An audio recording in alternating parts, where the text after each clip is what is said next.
really quick little tutorial on how I make these bare thread spaces for pieces that are designed for ribbon insertion. So like the Jubilee pattern, which is this month's Pattern of the Month Club on my Patreon.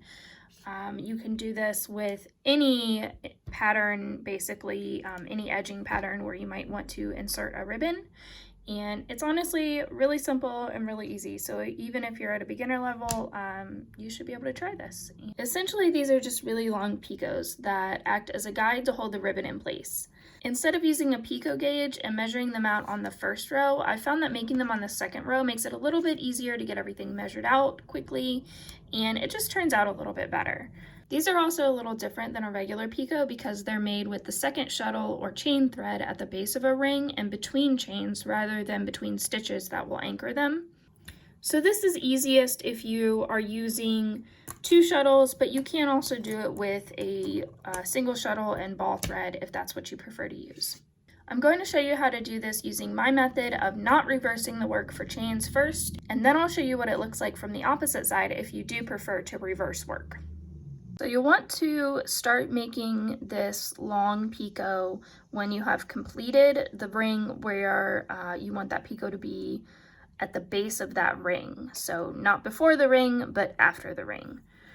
And really all we're gonna do is make a lock stitch join to this space down here on the base of the ring on the opposite side.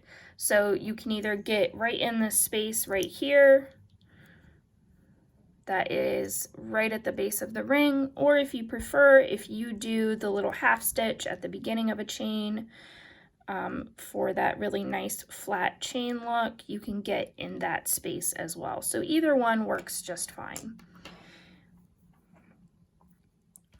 So we're just going to bring that thread down to that space, and I like to use the hook rather than the pick to join, and just pull up a loop of that thread. This is the second shuttle thread, so the chain thread. And pass your shuttle through it, making sure it's not twisted, to make a lock stitch. And then before you really tighten that stitch, you just want to kind of gauge this length and make sure everything's okay. It's okay if it's a little bit too loose or a little bit too tight, because tatting thread will stretch and kind of give a little bit. But you can see that with all of these chains joined here, it kind of anchors in place where that distance needs to be. So it's really easy to gauge. And so now we have our second shuttle thread has made this one loop or this one thread space down, and we've got a little join right here, our lock stitch join right there. So we're just going to bring our thread back up and make our next chain. So I'm going to bring that back up, and I'm going to do my half stitch that I always do when I start a new chain at the base of a ring, and then make the next chain section that's in my pattern. So for this, it is 3 double stitches. And there we are.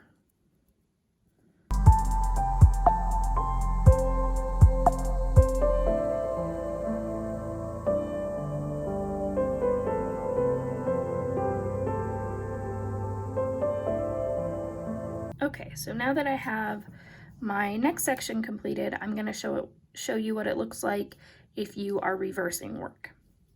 So obviously now that we are going to make a chain, we're going to want to turn this over. So honestly, this way it's almost a little bit easier to kind of understand where your thread needs to go because it's already right there. So again, we're going to come up to the base of the ring on the opposite side. We're going to pull up a loop, and we're just going to make that lock join by putting our second shuttle or our ball. If you have a ball of thread, you can do this too. Just make your loop big enough to put the whole ball through and make that lock join right there.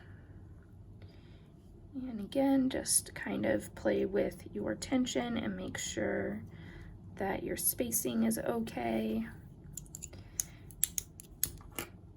Now when you go to start your next chain, all you got to do is make your stitches, and just make sure that you keep those two lengths of bare thread as even as possible while you get that first stitch locked into place,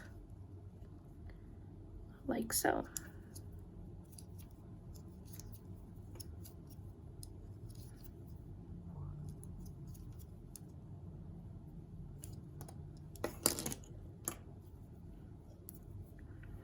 And there you have it. That is how you make those nice, long, even picots. I hope this tutorial was helpful, and if you decide to try this technique on some other patterns, I would love to see them.